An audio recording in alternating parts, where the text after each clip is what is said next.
नमस्कार। राजस्थान की तमाम फटाफट खबरों में आपका स्वागत है। राजस्थान की खबरों के लिए आपसे निवेदन की यदि आपने अपने चैनल को सब्सक्राइब नहीं किया है तो राजस्थान की खबरों के लिए आपके अपने चैनल को सब्सक्राइब करना ना भूलें। आप सब्सक्राइब करते हैं तो हमें हिम्मत होती है सही और सच्ची खबरें आप तक पहुंचाने की। वरना मीडिया में किसी भी तरह की वो खबर जो आपसे जुड़ी हुई है या किसी भी तरह की वो खबर जो आपके बच्चों की बेरोजगारी से जुड़ी हुई है, कहीं पर भी कोई चर्चा नहीं होगी। यानी अब आपकी समस्याओं का मीडिया पर कोई स्थान नहीं है। इसीलिए आपको समझ में नहीं आता या आपको पता नहीं लग पा रहा है कि क्या बेरोजगारी है, क्या महंगी शिक्षा से कोई परेशान है, या कोई महंगाई से परेशान है, या तनख्वाह कम होने से किसी व्यक्ति की प्रति व्यक्ति आय कम होने से कितने लोग परेशान हैं, किसको क्या परेशानी है। क्योंकि अब आपके लिए मीडिया में कहीं कोई स्थान नहीं है। इसलिए आप उन चैनलों को बढ़ावा दें जिनमें आपके लिए जुड़ी हुई कोई खबर हो। भ्रष्टाचार निरोधक ब्यूरो, जी हाँ, एसीबी ने अपने ही एक और भ्रष्टाचारी एडिशनल एसपी जगराम मीणा को बंदी लेने की शिकायत पर ट्रैप कर लिया। जगराम की कार और घर से 50 लाख रुपए व मालवीय नगर में करोड़ों रुपए के प्लॉट के कागजात मिले हैं। इसके अलावा हाल ही में उसने जगतपुरा जयपुर में एक घर बनवाया था। एएसपी जगराम एसीबी चौकी झालावाड़ में तैनात था। करीब 2 महीने से एसीबी को सूचना मिल रही थी कि वह परिवहन, खनन, आबकारी, यहाँ तक कि पुलिस से भी मासिक बंदी वसूल करता है। जगराम का 2 दिन पहले ही झालावाड़ से भीलवाड़ा चौकी पर तबादला हुआ था। वह बंदी वसूल करता है कहाँ से? परिवहन, खनन, आबकारी। तो होना ये चाहिए कि परिवहन, खनन, आबकारी वहां से बंदी वसूल कैसे कर पाता है? क्या परिवहन में भी कोई गड़बड़ है? क्या खनन में कोई गड़बड़ है? या आबकारी में कोई गड़बड़ है? वहां से कोई गड़बड़ होगा तभी कोई बंदी वसूल करता होगा, वरना जबरदस्ती ऐसा क्या कारण रहा होगा कि वह बंदी वसूल करता होगा। इसीलिए शासन प्रशासन को चाहिए कि यहाँ पर भी एक छापेमारी की जाए या यहाँ पर भी खोज खबर की जाए कि ऐसा क्या कारण रहा होगा कि सरकारी विभागों से भी बंदी वसूल करता था। वहीं दूसरी ओर ऐसा कौन से कानून या ऐसे कौन से लचर कानून की वजह से या ऐसे कौन से कानून की गलियों की वजह से वह बंदी वसूल कर पाता था। एक और मीडिया की कलाकारी देखिए कि पूरे देश में कई जगह बलात्कार होते हैं। बलात्कार का यहाँ कोई समर्थन नहीं, कहीं कोई विरोध नहीं, लेकिन कोलकाता में जो बलात्कार हुआ, छात्रा से दुष्कर्म हुआ, वहाँ टीएमसी नेता समेत 3 पकड़े। पूरे मीडिया पर जबरदस्त खबर, पूरे मीडिया में जबरदस्त उसकी कवरेज या पूरे मीडिया पर जबरदस्त इसकी चर्चा क्यों होती है? क्योंकि आप समझ सकते हैं कि बंगाल में ममता बनर्जी की सरकार है, ममता बनर्जी टीएमसी की सरकार है, तो वहाँ पर भी कोई भी खबर ऐसी होगी तो उसको पूरे देश में जबरदस्त कवरेज किया जाएगा। जबकि ऐसी कई जगह खबरें आती है कि किसी की आंख फोड़ दी गई, किसी को दुष्कर्म करके जला दिया गया, किसी को इतनी बुरी तरह से कथावाचक की पिटाई की गई, कहीं पर भी आपने उसकी कोई कवरेज देखी? कवरेज वहीं देखी जब किसी अखिलेश यादव ने या किसी और ने उसका विरोध किया है तो ही उसकी कवरेज देखी, वरना मीडिया में किसी भी तरह की कोई कवरेज आपको नहीं मिली होगी। इतनी ही कवरेज यदि और कई दुष्कर्म होते हैं उनकी खबर इस तरह से कवरेज की जाती तो आज देश में दुष्कर्म की खबरें या दुष्कर्म की घटना होने से पहले ही वह 100 बार सोचते कि ऐसा दुष्कर्म या गलत काम कैसे कर पा रहे हैं। वहीं राजस्थान की राजनीति में संजीवनी घोटाला एक बार फिर सुर्खियों में आ गया। पूर्व सीएम अशोक गहलोत ने कहा कि केंद्रीय मंत्री गजेंद्र सिंह शेखावत को चाहिए कि वे अब मानहानि केस विड्रॉ करें। उन्हें चाहिए कि वह पीड़ितों की संघर्ष समिति के साथ बैठकर बात करने के लिए आ गया है, हम बैठकर चर्चा करें। जैसा वे दावा करते हैं कि वह निर्दोष है तो हमें खुशी होगी कि वह निर्दोष साबित हो। गौरतलब है कि इस मामले में हाईकोर्ट से शेखावत को क्लीन चिट मिल चुकी है। शेखावत ने दिल्ली की एक अदालत में गहलोत पर मानहानि का केस दायर किया हुआ है। अब इसकी अब तक करीबन 15 पेशी हो चुकी है। गहलोत ने शुक्रवार को संजीवनी घोटाले पर मीडिया कर्मियों से बातचीत की। गहलोत ने कहा कि संजीवनी घोटाला मामले में जो पीड़ित है उन्होंने अपनी पूरी कमाई और पेंशन लगा दी, वह तकलीफ में है और हम उनकी तकलीफ को हटाएं। हमारा किसी को टारगेट करने का उद्देश्य नहीं है। मानहानि केस पर गहलोत ने कहा कि बार बार वो इशू बना लेते हैं, कोई कैसे किसी के पिता का नाम ले सकता है। मैंने तो यही कहा था कि उनके माताजी, पिताजी और परिवार का नाम डॉक्यूमेंट में है। संजीवनी घोटाले में बाड़मेर से 2008 में शुरू हुई संजीवनी क्रेडिट कोऑपरेटिव सोसाइटी ने करीब 1.5 लाख निवेशकों से 950 करोड़ रुपए से ज्यादा की ठगी की। निवेशकों के पैसे को फर्जी लोन और बोगस खातों में घुमाया गया। सोसाइटी की बही में 1100 करोड़ रुपए के ऋण दिखाए गए, जिनमें ज्यादातर ग्राहक फर्जी थे। मास्टरमाइंड विक्रम सिंह समेत कई गिरफ्तारियां हुई, लेकिन निवेशक अब भी रकम का इंतजार कर रहे हैं। वहीं राजधानी जयपुर में शहीद स्मारक पर एसआई भर्ती को रद्द करने और राजस्थान लोक सेवा आयोग के पुनर्गठन की मांग को लेकर धरना जारी है। राष्ट्रीय लोकतांत्रिक पार्टी के सुप्रीमो व नागौर सांसद हनुमान बेनीवाल ने कहा कि भजनलाल सरकार को अपनी हट धर्मिता छोड़कर तत्काल एसआई भर्ती को रद्द करना चाहिए। राजस्थान लोक सेवा के 2 सदस्यों की गिरफ्तारी, एसआई भर्ती से जुड़े मामलों में 100 से ज्यादा लोगों की गिरफ्तारी तथा बड़े स्तर पर भ्रष्टाचार के प्रमाण मिलने के बावजूद सरकार हट धर्मिता पर अड़ी हुई है।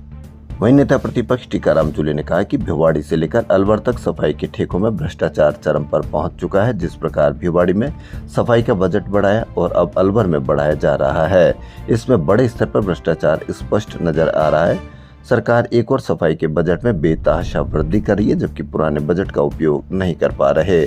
चारों तरफ गंदगी प्रदूषण फैल रहा है, नाले अटे हैं और जगह जगह पानी जमा होने से भिवाड़ी और अलवर सड़ रहे हैं। जो 70 सफाई के टिपर खड़े होने के बावजूद 50 और टिपर खरीदकर उनका शुभारंभ कर रहे हैं। राजस्थान शिक्षक संघ के शुक्रवार को गोगामड़ी में आयोजित प्रांतीय महासम्मेलन या महासमिति अधिवेशन में राज्यपाल हरिभाऊ बागड़े और शिक्षा मंत्री मदन दिलावर मौजूद रहे। दिलावर ने कहा कि पदोन्नति और स्थानांतरण एक साथ नहीं हो सकते। राज्य की भाजपा सरकार द्वारा अल्प समय में 35,000 से अधिक शिक्षकों के प्रमोशन किए गए हैं। स्थानांतरण एक सतत प्रक्रिया है, न कि अधिकार। शिक्षा विभाग में सभी पदों पर डीपीसी होगी और समय आने पर नियमानुसार स्थानांतरण भी हो सकेंगे। अगले 2 वर्षों में शिक्षा विभाग में कोई पद खाली नहीं रहेगा। राजस्थान के मुख्यमंत्री भजनलाल शर्मा ने शुक्रवार को सीएमआर पर कृषिगत सुधार, मल्टी मॉडल लॉजिस्टिक पार्क विकसित करने तथा युवाओं को रोजगार परक प्रशिक्षण उपलब्ध कराने को लेकर अधिकारियों की बैठक ली।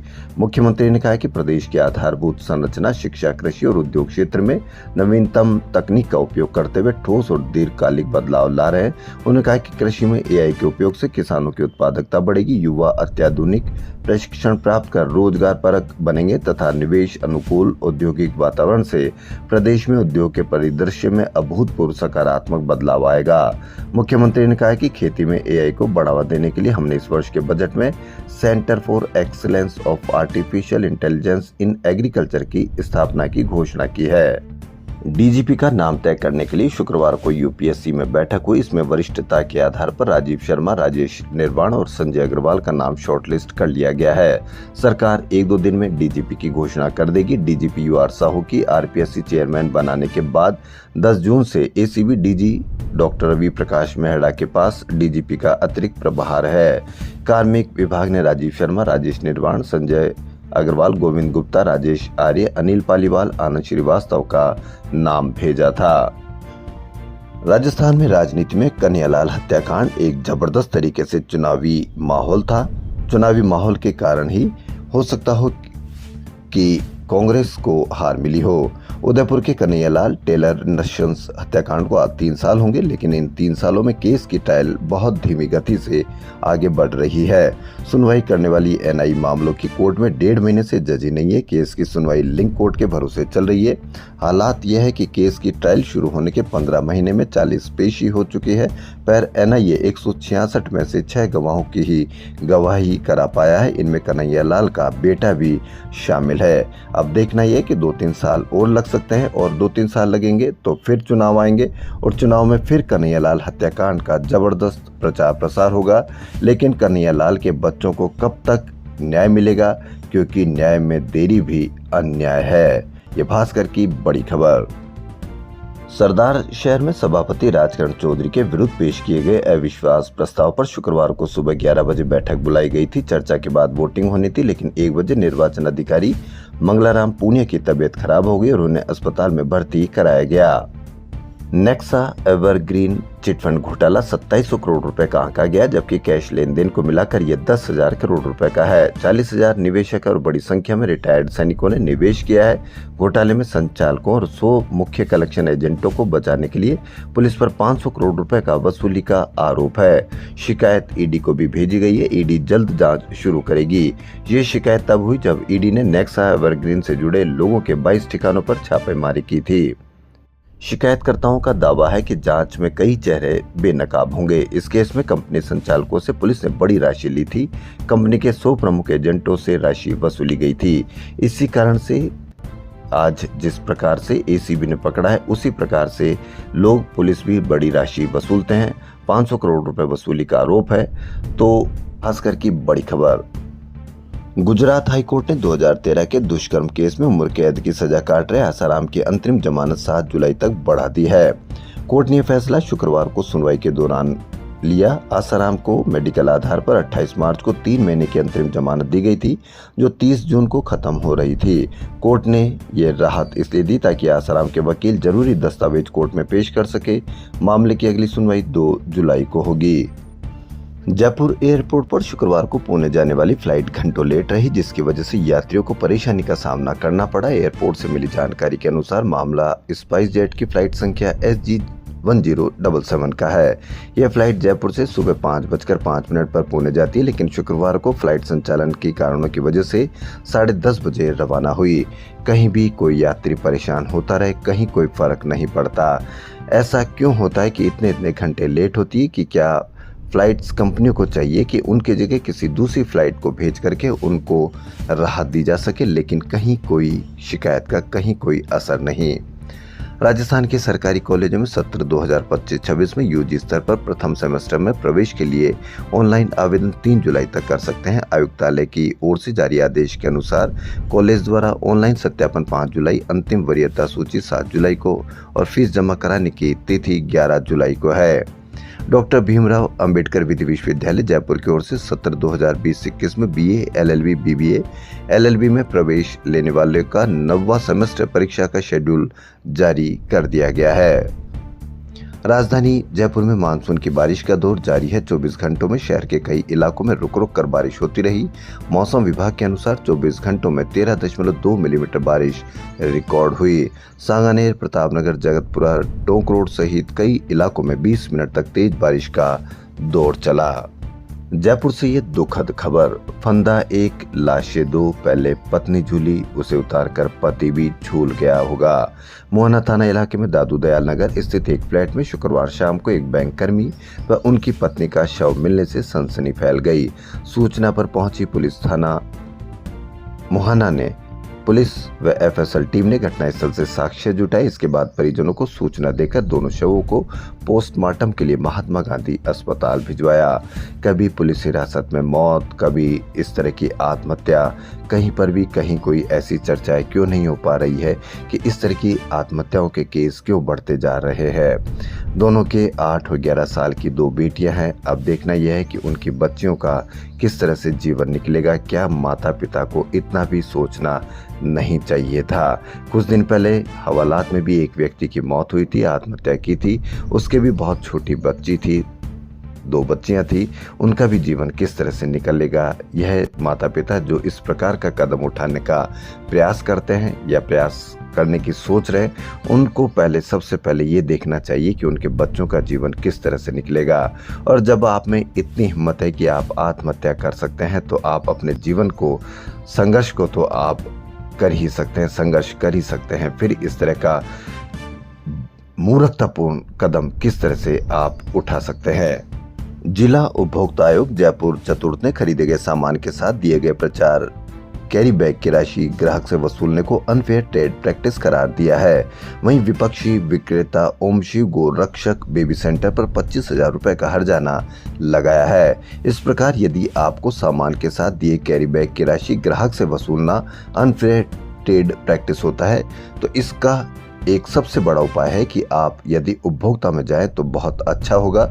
आप उपभोक्ता में जाते हैं तो उपभोक्ता आयोग में जाने से आपके लिए एक नया दिशा निर्देश प्राप्त होंगे और जो इस प्रकार का अनफेयर ट्रेड कर रहे हैं उन पर भी जुर्माना लग सकेगा, ताकि आप नहीं तो आने वाले आपके किसी परिवार के सदस्य या आपके प्रदेश के नागरिक इस अनफेयर ट्रेड से बच सकेंगे। लेकिन अब आप में हिम्मत ही नहीं है कि आप इस तरह की कहीं कोई शिकायत कर सकते हैं। आप अस्पताल में जाते हैं तो यदि आपको कहाँ यदि अव्यवस्था नज़र आती है तो आप किसी से भी शिकायत करने की अब आप में हिम्मत नहीं है। बैंक जाते हैं तो आप यदि बैंक से कहीं कोई अव्यवस्था नज़र आती है तो आपकी हिम्मत नहीं है कि आप बैंक में अव्यवस्था पर कोई सवाल उठाएं। आप कहीं स्कूल में जाते हैं, आपको टीचर नहीं मिलते हैं, आपको टॉयलेट्स गंदे मिलते हैं तो भी आपकी अब हिम्मत नहीं रही कि आप उसकी शिकायत कर सकते हैं। यदि आप शिकायत करेंगे तो ही आप असली नागरिक है, वरना किस तरह से आप चलाए जा रहे हैं यह आप भली भांति जानते हैं। हाईकोर्ट की खंडपीठ ने जीएसटी से जुड़े मामले में कहा कि अर्ध न्यायिक अधिकारी कंप्यूटराइज्ड प्रोफार्मा में निर्मित जारी आदेश नहीं कर सकते, क्योंकि आदेश की श्रेणी में नहीं है। इसलिए ऐसा आदेश बिना सोच विचार कर दिया गया है, जो निरस्त किए जाने योग्य है। भास्कर की बड़ी खबर, कच्ची बस्तियों व झुग्गी झोपड़ियों में रह रहे बच्चों को शिक्षा से जोड़ने के लिए childhood enhancement through training and action यानी चेतना संस्था की ओर से चमकते सितारे परियोजना चलाई जा रही है। ऐसे बच्चे जिनकी उम्र 10 से 15 वर्ष की हो गई है लेकिन कभी स्कूल गए ही नहीं, उनको पढ़ने के लिए और नज़दीकी सरकारी विद्यालयों में दाखिले के लिए तैयार किया जा रहा है। पहले इन बस्तियों में सेंटर खोलकर इनको पढ़ने के लिए प्रेरित किया जाता है। इसके बाद इनका नज़दीकी सरकारी विद्यालयों में एडमिशन करवाया जाता है। पिछले 2 साल से चमकते सितारे परियोजना के तहत संस्था ने जयपुर की 10 कच्ची बस्तियों के 534 बच्चों का नामांकन करवाया है, जिनमें 281 बालक व 253 बालिकाएं हैं। अभी इनका 24 विद्यालयों में एडमिशन है। इन्होंने पूरे साल पढ़ाई कर परीक्षा भी दी है। गालव नगर सरकारी विद्यालय के प्राचार्य लालचंद मीणा ने बताया कि समाज की मुख्य धारा से पिछड़े बच्चों को विद्यालय से जोड़ने का चेतना संस्था सराहनीय कार्य किए जा रहे हैं। जयपुर में एक मंदिर में पूजा अर्चना करने गए लोगों के साथ मारपीट और अभद्रता करने का मामला सामने है। मामला टोंक रोड स्थित तरुछाया नगर के पास वाले एक मंदिर का है। अब शहर के ऐतिहासिक स्थलों पर हेरिटेज निगम सफाई अभियान चलाया जाएगा। इस कड़ी में निगम ने शुक्रवार को जल महल की पाल पर सफाई अभियान चलाया। आयुक्त डॉक्टर निधि पटेल के निर्देश के बाद निगम प्रशासन ने जल महल की पाल पर सफाई कर्मी और संसाधनों की सहायता से सफाई की। गौरतलब है कि हेरिटेज निगम आयुक्त डॉक्टर निधि पटेल लगातार क्षेत्र के दौरे पर है। एक दिन पहले ही निगम आयुक्त ने जल महल की पाल का निरीक्षण किया था। इस दौरान उन्हें पाल पर गंदगी मिली थी। इसके बाद पटेल ने अधिकारियों को पाल की सफाई कराने के निर्देश दिए हैं। राजस्थान में राज्य स्तरीय भामाशाह सम्मान समारोह आज जवाहर नगर स्थित माहेश्वरी पब्लिक स्कूल के तक्षशिला सभागार में सुबह 11 बजे होंगे। मुख्य अतिथि मुख्यमंत्री भजनलाल शर्मा होंगे। इस मौके पर deputy CM doctor Premchand Bairwa व शिक्षा मंत्री मदन दिलावर भी उपस्थित रहेंगे। समारोह में 135 भामाशाहों तथा 91 प्रेरकों सहित मुंबई, कोलकाता, चेन्नई और बेंगलुरु में प्रवासी राजस्थानी शिक्षा सम्मेलन करने वाले 15 प्रवासी राजस्थानी भामाशाहों का सम्मान भी होगा। पर्यावरण कार्यकर्ता एवं मेरा युवा भारत के क्षेत्रीय निदेशक डॉक्टर भुवनेश जैन ने मुख्यमंत्री भजनलाल शर्मा से भेंट कर राजस्थान की ओरण संस्कृति पर चर्चा की। बिजली के हाई टेंशन लाइनों से खेतों की जमीन को अधिकतम बचाने की जरूरत बताई। डॉक्टर जैन ने उनके द्वारा लिखित ओरण हमारा जीवन पुस्तक की प्रति भेंट की। जैन वर्ष 1988 से राज्य में ओरण संरक्षण के मुद्दों पर कार्य कर रहे हैं। सामाजिक न्याय में तबादलों का हवाला देते हुए देवनारायण बोर्ड की बैठक गुरुवार को स्थगित हुई थी। इसके दूसरे ही दिन देवनारायण बोर्ड के अध्यक्ष ओम प्रकाश बढ़ाना ने शुक्रवार को खुद के 1.25 साल के कामकाज का लेखा जोखा रख दिया। उन्होंने कहा कि बोर्ड की अब तक 5 बड़ी बैठकें हुई है। पदभार ग्रहण करते ही तय कर लिया था कि बोर्ड का बजट 350 करोड़ रुपए से बढ़कर 500 करोड़ रुपए लेकर जाना है। अब ये 441 करोड़ रुपए से अधिक पहुंच गया। देवनारायण योजना में स्कूटी की संख्या बढ़ाकर 5000 करने का भी टारगेट रखकर सीएम से चर्चा कर चुके हैं। सुप्रसिद्ध कृष्ण धाम सांवलिया जी में दिनों दिन श्रद्धालुओं की आवक बढ़ने के साथ ही अव्यवस्थाओं की शिकायतें भी सामने आ रही है। भगदड़ व धक्का मुक्की की तस्वीरें सामने आती है। अब पुलिस व सुरक्षा कर्मियों द्वारा भी दर्शनार्थियों पर लठ बरसाने के वीडियो वायरल हो रहे, जो 2 दिन पूर्व अमावस्या के बताए गए हैं। इनमें कुछ श्रद्धालु चोटिल भी हुए। हालांकि संबंध में पुलिस या मंदिर मंडल के पास कोई लिखित रिपोर्ट नहीं आई है। मंदिर मंडल के अनुसार कुछ दर्शनार्थियों की व्यवस्था तोड़ने की वजह से सख्ती करनी पड़ी। फिर भी ये घटना इशारा है कि सांवलिया जी में अब भीड़ को संभालने के लिए मौजूदा इंतजाम नाकाफी है। स्वामी केशवानंद राजस्थान कृषि विश्वविद्यालय की ओर से प्रदेश भर के कृषि कॉलेजों में प्रवेश के लिए संयुक्त प्रवेश परीक्षा जेट सहित प्री पीजी और पीएचडी प्रवेश परीक्षा 29 जून को आयोजित की जाएगी। परीक्षा में शामिल होने वाले अभ्यर्थियों के एडमिट कार्ड जारी कर दिए गए हैं। परीक्षा 2 पारियों में आयोजित की जाएगी। भास्कर की ये बड़ी खबर। शताब्दी राजधानी जैसी तेज रफ्तार ट्रेनों के नहीं मिलने की पीड़ा से जूझ रहे जोधपुर के हाथ से बुलेट ट्रेन का प्रोजेक्ट भी निकल गया है। पश्चिमी डेडिकेटेड फ्रेट कॉरिडोर से चूक जाने के बाद जोधपुर को रेलवे से जुड़ा अब यह दूसरा बड़ा झटका है। अहमदाबाद से उदयपुर, अजमेर, जयपुर के रास्ते दिल्ली के लिए बुलेट ट्रेन कॉरिडोर के प्रारंभिक सर्वे और डीपीआर की फाइनल रिपोर्ट में जोधपुर शामिल नहीं है। देश में फिलहाल मुंबई से अहमदाबाद के बीच बुलेट ट्रेन कॉरिडोर का काम युद्ध स्तर पर चल रहा है। 508 किलोमीटर लंबे बुलेट ट्रेन के ट्रैक में 300 किलोमीटर बनकर तैयार हो चुका है। 200 किलोमीटर कब तक बनेगा, जबकि 2022 तक बुलेट ट्रेन का वादा किया गया था। राजस्थान के कृषि मंत्री डॉक्टर किरोड़ी लाल मीणा प्रदेश के कई जिलों में खाद्य निर्माता कंपनियों पर छापेमार भ्रष्टाचार को उजागर कर चर्चा में है। डॉक्टर मीणा का दावा है कि खाद्य कंपनियों ने घटिया खाद की बिक्री कर केंद्र से एएसपी साधारण के हर बैग पर 350 रुपए और एसएसपी जिंक कोटेड पर 388 रुपए प्रति बैग अनुदान लिया है। लगभग 400 रुपए प्रति बैग किसानों से वसूले। अब तक 56,000 बैगों की सप्लाई की जा चुकी है। औसतन 750 रुपए प्रति बैग के हिसाब से 4.20 करोड़ का मामला बनता है।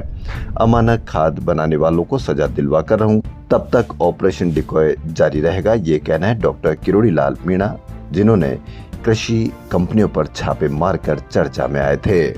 नया शिक्षा सत्र शुरू होने से पहले महात्मा गांधी इंग्लिश मीडियम स्कूलों में रिक्त पदों को भरने की तैयारियां शुरू हो गई है। चयन परीक्षा में चयनित शिक्षकों से 29 जून तक ऑनलाइन विकल्प मांगे गए हैं, मगर ऑनलाइन विकल्प प्रक्रिया में शिक्षा विभाग की दोहरी भूमिका को लेकर अनेक शिक्षकों में नाराजगी है। स्पेशल टीचर, पीटीआई, कंप्यूटर अनुदेशक जिला आवंटन प्रक्रिया से बाहर, प्रथम चरण में मौका नहीं। दरअसल शिक्षा विभाग ने स्पेशल टीचर और इनको आवंटन प्रक्रिया से बाहर रखा है। प्रथम चरण में केवल प्रिंसिपल, व्याख्याता, सेकंड ग्रेड टीचर और थर्ड ग्रेड शिक्षकों को ही इंग्लिश मीडियम स्कूलों में रिक्त पदों पर पदस्थापन मिलेगा, जबकि 25 अगस्त को हुई चयन परीक्षा में स्पेशल टीचर, पीटीआई, कंप्यूटर अनुदेशक सहित लैब टेक्नीशियन और लाइब्रेरियन भी शामिल हुए थे। राजस्थान की खबरों फिलहाल इतना ही। यदि आपको राजस्थान की खबरें पसंद आ रही तो आपके अपने चैनल को सब्सक्राइब करना ना भूलें। धन्यवाद।